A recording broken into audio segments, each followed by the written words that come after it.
గతంలో ఏ ముఖ్యమంత్రి చేయలేనన్ని సంక్షేమ పథకాలను ముఖ్యమంత్రి జగన్మోహన్ రెడ్డి చేశారని, అసలు వాటిని సంక్షేమ పథకాలు అనడం కంటే సంస్కరణ పథకాలు అనడం సరైందని రాష్ట్ర పాడి పశుసంవర్ధక మత్స్యశాఖ మంత్రి డాక్టర్ సీదిరి అప్పలరాజు అన్నారు.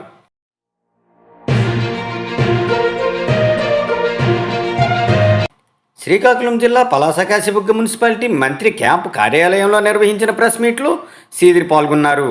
ఈ సందర్భంగా ఆయన మాట్లాడుతూ 2 ఏళ్ల పరిపాలన పూర్తి చేసుకున్న సందర్భంగా ముఖ్యమంత్రి జగన్మోహన్ రెడ్డిని అభినందిస్తూ ఆయనతో పాటు అడుగు వేసి అభివృద్ధికి బాటలు వేసే అవకాశం కల్పించి ఆయన టీంలో నన్ను ఒక సభ్యునిగా చేసినందుకు కృతజ్ఞతలు తెలుపుతున్నానని అన్నారు.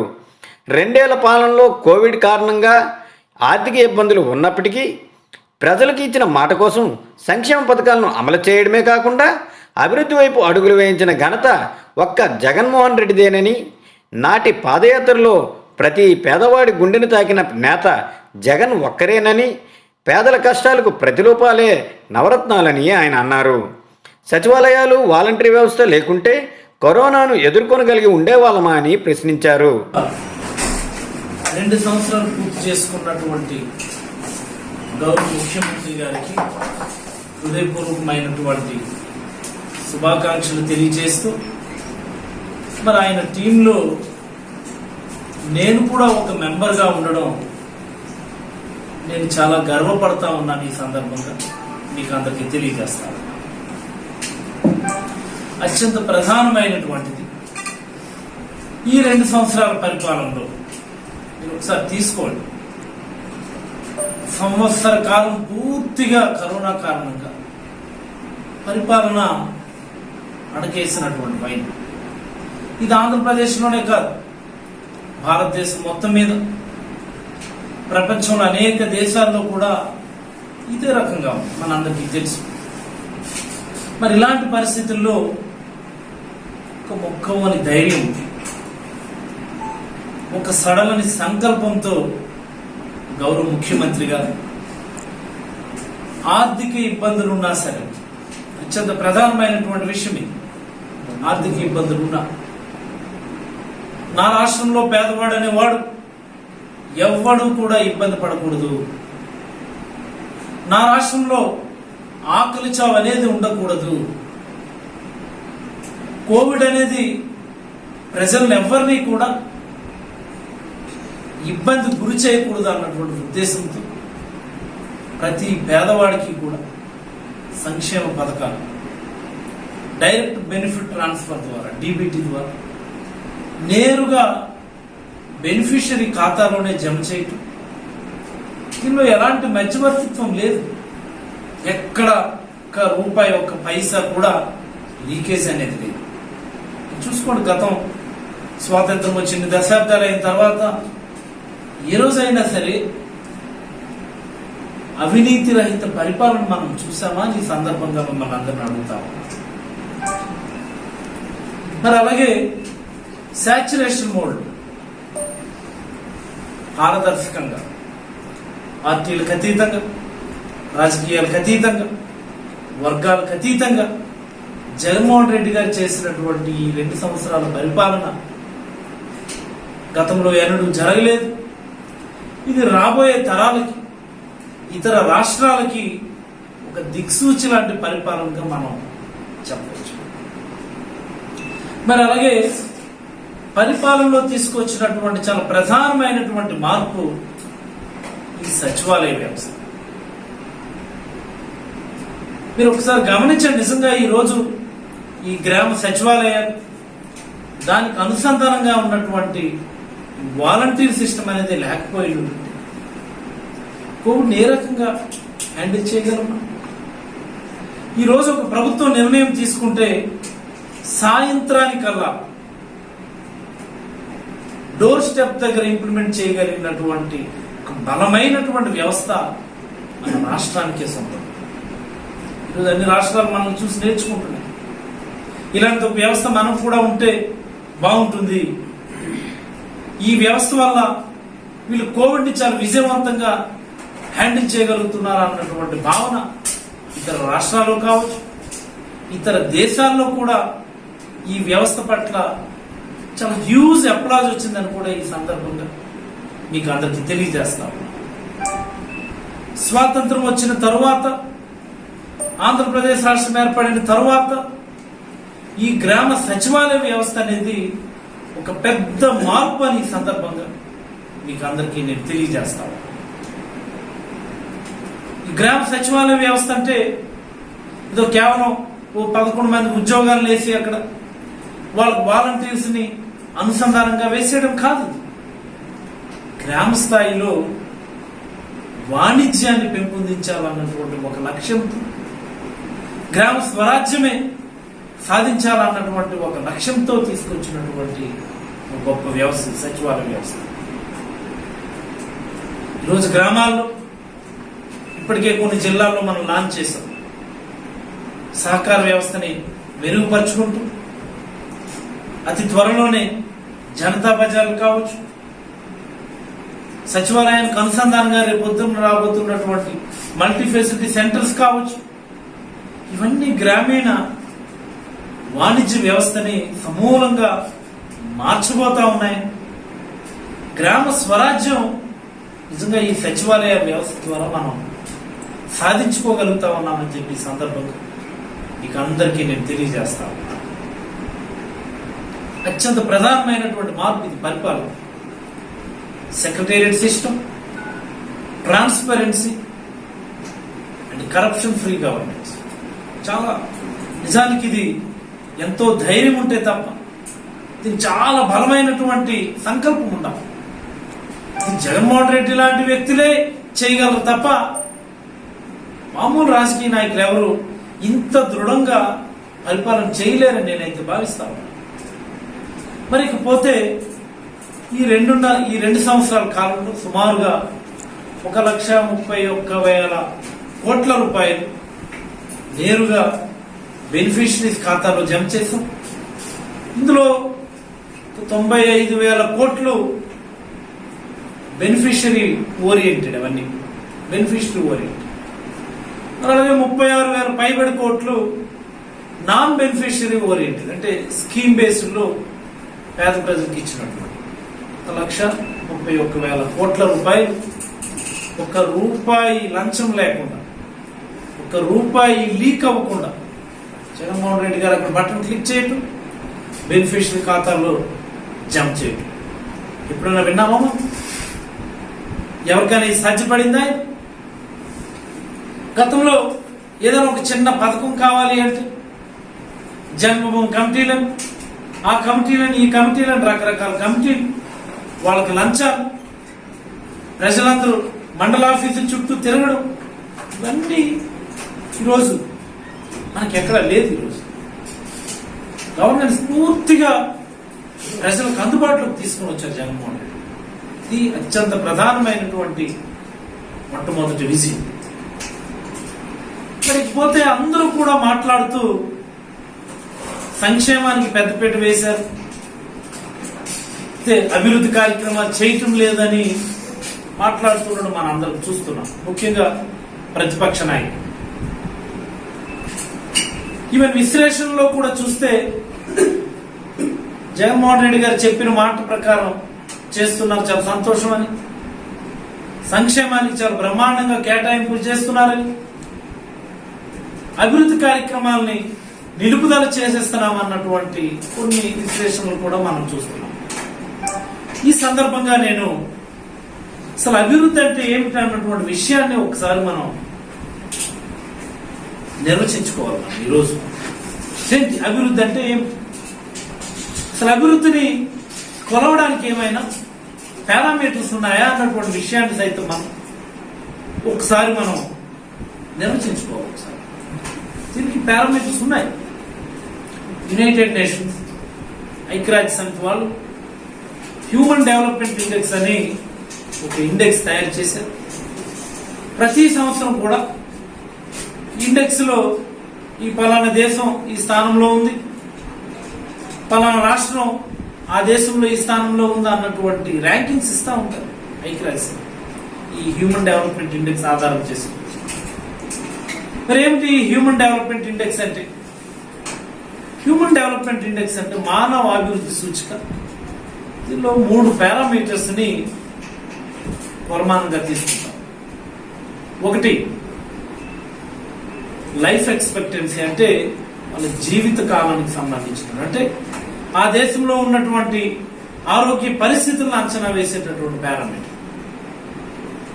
రెండోది లిటరసీ, అంటే అక్షరాస్యత శాతం, ఆ దేశంలో ఉన్నటువంటి విద్యకు సంబంధించినటువంటి ఫెసిలిటీస్ని సూచించేటటువంటి పారామీటర్ 2.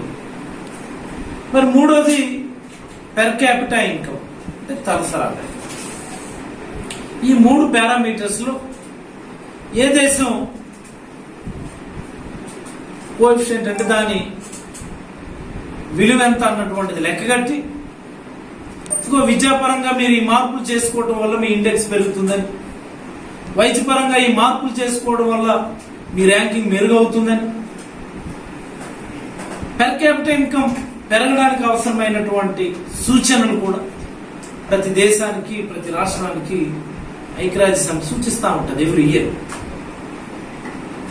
స్థూలంగా అబ్జర్వ్ చేస్తే విద్య, వైద్యం, మరి అలాగే తలసరి ఆదాయం, ఒక మాటలో చెప్పాలి. మరి ఈరోజు మనం చర్చించుకోవాలి దీని గురించి. మనం సంక్షేమ పథకాలను మాట్లాడేటటువంటి వాళ్ళు తెలుసుకోవాల్సినటువంటి అంశాలను ఈరోజు మీకు నేను వివరించదలుచుకున్నాను. ఈరోజు మన విద్యారంగం కోసం ఎన్ని వేల కోట్లు మనం ఖర్చు పెడతాం. 6 నెలల పిల్లవాడి స్థాయి నుంచి వైఎస్ఆర్ సంపూర్ణ పోషణ అని చెప్పి ఒక పథకం పెట్టాం. అంగన్వాడీ పిల్లలకి ఇంగ్లీష్ మీడియం ప్రీ స్కూల్స్ అందుబాటులోకి తీసుకొని వస్తున్నాం. ప్రతి పిల్లవాడు స్కూల్కి వెళ్ళాలన్నటువంటి లక్ష్యంతో జగనన్న విద్యా కానుక అని చెప్పిస్తా ఉన్నాం. ఏ అమ్మ కూడా డబ్బులు లేక స్కూల్ మాన్పించకూడదని చెప్పి వాళ్ళకి అమ్మఒడి ఇస్తా ఉన్నాం. 10వ తరగతిలోనూ ఇంటర్మీడియట్ లోనూ ఆపేయకూడదని చెప్పి డిగ్రీ చదివే ప్రతి పిల్లవాడికి జగనన్న వసతి దీవెనని, జగనన్న విద్యా దీవెనని చెప్పి మనం మరొక 2 పథకాలని ఇంప్లిమెంట్ చేసుకున్నాం. మరి అలాగే ప్రతి పిల్లవాడు కూడా బ్రహ్మాండంగా చదువుకోవాలి, భవిష్యత్ తరాలు, నాణ్యమైనటువంటి భవిష్యత్ తరాలను తయారు చేసుకోవాలని ఈరోజు మనం ఎన్సీఆర్టీ సిలబస్ తో ఇంగ్లీష్ మీడియం స్కూళ్లను మనం అందుబాటులోకి తీసుకొని వస్తున్నాం. ఇది కదా మార్పు. నాడు నేడు అని చెప్పి సుమారుగా 15,000 కోట్ల రూపాయలతో ప్రతి గ్రామంలో ఉన్నటువంటి స్కూలుని సమూలంగా ఈరోజు మనం మార్చుకుంటా ఉన్నాం. ఇప్పుడు నేను అడుగుతా ఉన్నాను, వీటన్నిటినీ సంక్షేమ పథకాలు అంటామా, లేకపోతే సంస్కరణల పథకం అంటామా? ఏ ప్రభుత్వమైనా, ఏ ముఖ్యమంత్రి అయినా గతంలో విద్య కోసం, నాణ్యమైనటువంటి ప్రభుత్వ విద్య కోసం ఇన్ని వేల కోట్లు ఖర్చు పెట్టినటువంటి సందర్భం గతంలో ఎప్పుడైనా మనం చూసాం? ఇది జగన్మోహన్ రెడ్డి గారికి సాధ్యమని, వీటిని దయచేసి ఎవరు కూడా సంక్షేమ పథకాలుగా మాట్లాడొద్దని, విద్యారంగంలో మనం తీసుకుంటున్నటువంటి ప్రతి చర్య మానవ వనరుల అభివృద్ధికి ఒక రకమైనటువంటి మూలవ్యయంగా పరిగణించాలని, ఈరోజు ప్రతి గ్రామంలో నాడు నేడు కింద అభివృద్ధి చేస్తున్నటువంటి స్కూళ్ళు మన ఇంటి ముందు వేసే సీసీ రోడ్డు కంటే విలువైనది, మన ఇంటి వెనుక మనం కట్టేటటువంటి డ్రైనేజ్ కంటే మరింత విలువైనదని సందర్భంగా మీకు అందరికీ నేను తెలియజేస్తా ఉన్నాను. ఇది మార్పు అంటే. మరి అలాగే చూసుకుంటే వైద్యం, ఈరోజు కోవిడ్ వచ్చింది కాబట్టి అందరూ మాట్లాడుతున్నారు దేశం మొత్తం మీద ప్రభుత్వ రంగంలో వైద్యాన్ని మరింత పటిష్టం చేయాలని, ప్రభుత్వ వైద్యాన్ని నిర్లక్ష్యం చేయకూడదని చెప్పి దేశాలు రాష్ట్రాలు అన్ని కూడా మాట్లాడతారు. మరి మన ముఖ్యమంత్రి జగన్మోహన్ రెడ్డి గారు అధికారం చేపట్టిన మరుక్షణం ఆయన చెప్పారు, ఆరోగ్యశ్రీని పూర్తిగా పటిష్టం చేస్తున్నామని ఈరోజు వేల కోట్లు మన ఆరోగ్యశ్రీ కోసం ఖర్చు పెట్టుకుంటాం. ప్రజలకి కార్పొరేట్ వైద్యం అందుబాటులో ఉండాలి. మరి అలాగే ఈ కోవిడ్ పాండమిక్ రావడానికి ముందుగానే మనం ఈ రాష్ట్రంలో ఉన్నటువంటి ప్రతి PHC, CHC, area hospital, district hospital అన్నింటినీ కూడా నాడు నేడు కింద అభివృద్ధి చేసుకుంటామని చెప్పి ఇదే చెప్పాను. మీరు వెళ్ళి ఒకసారి చూడండి. ప్రతి పిహెచ్సిలో కూడా ఈరోజు నాడు నేడు పనులు బ్రహ్మాండంగా జరుగుతావు. బిల్డింగ్స్ లేని దగ్గర కొత్త బిల్డింగ్స్ కట్టించుకుంటా ఉన్నాం. సిహెచ్సిస్, కమ్యూనిటీ హెల్త్ సెంటర్స్, ప్రతి సిహెచ్సిలో మీరు ఒకసారి పలాస వెళ్ళండి, హరిపురం వెళ్ళండి, మన నియోజకవర్గంలో ఉన్నటువంటి సిహెచ్సిస్, అవునా కదా? మరి ఇవన్నీ మూలధన వ్యయం కాదా? అంత ఇన్ఫ్రాస్ట్రక్చర్ని పెంచుకోవడం కాదా? అత్యంత ముఖ్యమైనటువంటి రంగాలని గత ప్రభుత్వాలు పూర్తిగా విస్మరించి ఒక రకమైనటువంటి డైలాపిడెడ్ స్టేట్ లోకి తీసుకొని వచ్చేసినటువంటి ఈ పరిస్థితిలో జగన్మోహన్ రెడ్డి గారు ముఖ్యమంత్రి విద్యకి, వైద్యానికి ఈరోజు ఇస్తున్నటువంటి ప్రాముఖ్యత దేశంలో ఇతర రాష్ట్ర ముఖ్యమంత్రులు మన ముఖ్యమంత్రి గారిని చూసి నేర్చుకునేటటువంటి పరిస్థితి వచ్చింది. 8,000 మంది డాక్టర్లు మనం రిక్రూట్ చేసుకున్నామా? ఇదేదో కోవిడ్ కోసం రిక్రూట్ చేసుకోవడం కాదు. మనం ప్రభుత్వ వైద్యం నాణ్యంగా ఉండాలని మనం ఆల్రెడీ చేసుకున్నామా? తర్వాత వచ్చింది కోవిడ్. 9,000 మంది పారామెడికల్ స్టాఫ్ రిక్రూట్ చేసుకున్నాం. 21,000 అదనపు బెడ్స్ మనం క్రియేట్ చేసుకున్నాం. ప్రతి పార్లమెంట్ పరిధిలో ఒక మెడికల్ కాలేజ్ ఉండాలని తప్పించారు జగన్మోహన్ రెడ్డి గారు. రేపు ఎప్పుడు ఫౌండేషన్ స్టోన్ వేసుకోబోతా ఉన్నాం. ప్రతి గ్రామంలో కూడా ఈరోజు ఒక విలేజ్ హెల్త్ క్లినిక్ అని కట్టించుకుంటా ఉన్నాం. ఈరోజు ప్రతి గ్రామంలో ఉంది village health clinic. Nurse, qualified nurse, ANMs ఉన్నా. ఇది కదా ఇన్ఫ్రాస్ట్రక్చర్ మీద కాన్సన్ట్రేట్ చేయటం అంటే. ప్రతిపక్ష నాయకులకి ఎవరికి అవగాహన లేదు. స్క్రిప్టెడ్ మాటలు అన్ని మాట్లాడతారు. స్క్రిప్టెడ్ వాయిసెస్ అంటారు. ఇది ఇన్ఫ్రాస్ట్రక్చర్ కాదా? మన ఊరిలో స్కూలు బాగుపడుతుంటే అది ఇన్ఫ్రాస్ట్రక్చర్ కాదా? మన ఊరిలో ఒక విలేజ్ హెల్త్ క్లినిక్ వస్తుంటే అది ఇన్ఫ్రాస్ట్రక్చర్ కాదా? 2,000 జనాభాకి సెక్రటేరియట్ బిల్డింగ్ ఇచ్చాము, రైతు భరోసా కేంద్రం బిల్డింగ్ ఇచ్చాము, విలేజ్ హెల్త్ క్లినిక్ ఇచ్చాము, ఒక మిల్క్ కలెక్షన్ సెంటర్ ఇచ్చాము. సుమారుగా 1 కోటి రూపాయలతో ప్రతి గ్రామంలో కూడా గవర్నమెంట్ టెంపుల్స్ అయి ప్రభుత్వ దేవాలయాలు, ఒక మాటలో చెప్పాలి, something like A temple complex in a village. Temple complex ఎప్పుడైనా సాధ్యపడిందా? ఏ ప్రభుత్వానికైనా, ఏ ముఖ్యమంత్రికైనా సాధ్యపడిందా? చాలా ఇన్ఫ్రాస్ట్రక్చర్ ఇన్వెస్ట్మెంట్ ఇదంతా. ఇదంతా మూలధనమే. మానవ వనరుల అభివృద్ధి మూలధనమే. విద్యారంగంలో మనం పెడుతున్నటువంటి ప్రతి రూపాయి కూడా మూలధనమే. వైద్య రంగంలో ఖర్చు పెడుతున్న ప్రతి రూపాయి కూడా అది మూలధనమే. సెక్రటేరియట్ బిల్డింగ్స్ సమూలమైనటువంటి మార్పు. ఇది పరిపాలన. మనం ఊహించామా? నడవలేని, కదలలేని స్థితిలో ఉన్నటువంటి ఒక బామ్మ ఇంటికి వెళ్ళి ఉదయం 6 గంటలకు తలుపు కొట్టి ఒక వాలంటీర్, ఇదిగో బామ్మ జగనన్న పెంచిన పెన్షన్ కానుక మీ ఇంటికే పంపించాడని చెప్పడానికి మనం ఊహించగలము? Just imagine. ఇది కదా అభివృద్ధి అంటే? ఇది కదా అభివృద్ధి అంటే? అందరికీ నేను ఈ సందర్భంగా తెలియజేస్తా ఉన్నాను, what is development? How do you measure development? తీసుకోండి, పుస్తకాలు తిరగేయండి,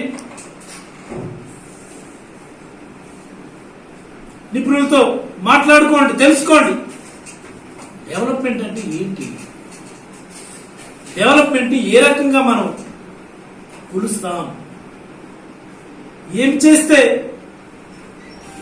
ప్రజలకి కొనుగోలు శక్తి పెరుగుతుంది అన్నటువంటి విషయాల మీద అవగాహన చేసుకోమని ఈ సందర్భంగా తెలియజేస్తా ఉన్నాను.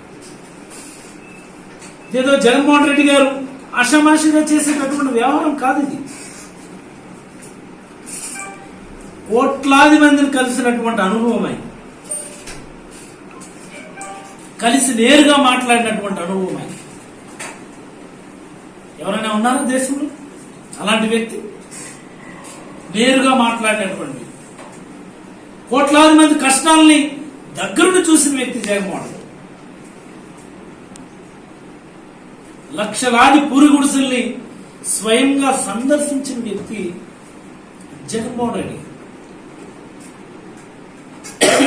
పూరి గుడిసెలకు వెళ్ళడం కాదు, పూరి గుడిసెలో ఉన్నటువంటి గుండెల్ని నేరుగా తాకినటువంటి వ్యక్తి జగన్మోహన్ రెడ్డి గారని చెప్పి సందర్భంగా మీకు అందరికీ నేను తెలియజేస్తా ఉన్నాను. ఎవరైనా ఉన్నారా దేశంలో?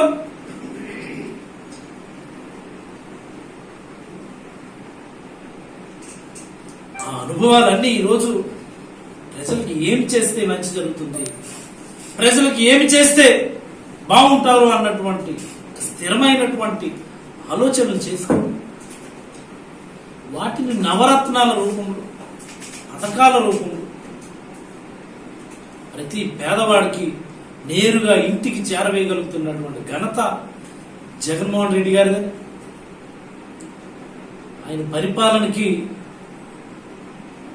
గీటురాయిగా మొన్న జరిగినటువంటి పంచాయతీ ఎన్నికలు కావచ్చు, మున్సిపాలిటీ ఎన్నికలు కావచ్చు, పరిషత్ ఎన్నికలు కావచ్చు, ఉప ఎన్నికలు కావచ్చు, ఏ ఎన్నికైనా సరే ల్యాండ్ స్లైడ్ విక్టరీస్, ఏకపక్షమైనటువంటి మొన్నటి ఎన్నికల ఫలితాలే ఆయన పరిపాలనకి గీటురాయని చెప్పి సందర్భంగా మీకు అందరికీ తెలియజేస్తూ, దేవుడు జగన్మోహన్ రెడ్డి గారికి మరింత మానసిక బలాన్ని ఇవ్వాలని, మరింత మానసిక స్థైర్యాన్ని ఇవ్వాలని, ఈ రాబోయే 3 ఏళ్లు ముఖ్యమంత్రిగా ఆయన చేసినటువంటి ప్రతి హామీని ఆయన నెరవేర్చారు. 94% హామీలు నెరవేర్చారు. గ్రామ స్థాయిలో ఇంకా చిన్న చిన్న పనులున్నాయి. కోవిడ్ కారణంగా కొద్దిగా ఆలస్యం అవుతున్నాయి తప్ప ప్రతి పనిని, గ్రామాల్లో ఉన్నటువంటి ప్రతి మౌలిక అభివృద్ధి పనులను కూడా అనుకున్న సమయానికి పూర్తి చేసి, మళ్ళీ ఇంకా 3 years ఉంది. జగన్మోహన్ రెడ్డి గారు 30 సంవత్సరాలు ముఖ్యమంత్రిగా ఉంటారు, ఎలాంటి సందేహం లేదని చెప్పి ఈ సందర్భంగా మీకు అందరికీ తెలియజేస్తూ, మరొకసారి గౌరవ ముఖ్యమంత్రి గారికి శుభాకాంక్షలు తెలియజేస్తూ ముగిస్తాము. Any feedback? కార్యక్రమంలో మంత్రి అప్పలరాజుతో పాటు Palasa PSCS chairman PV Satish పాల్గొన్నారు.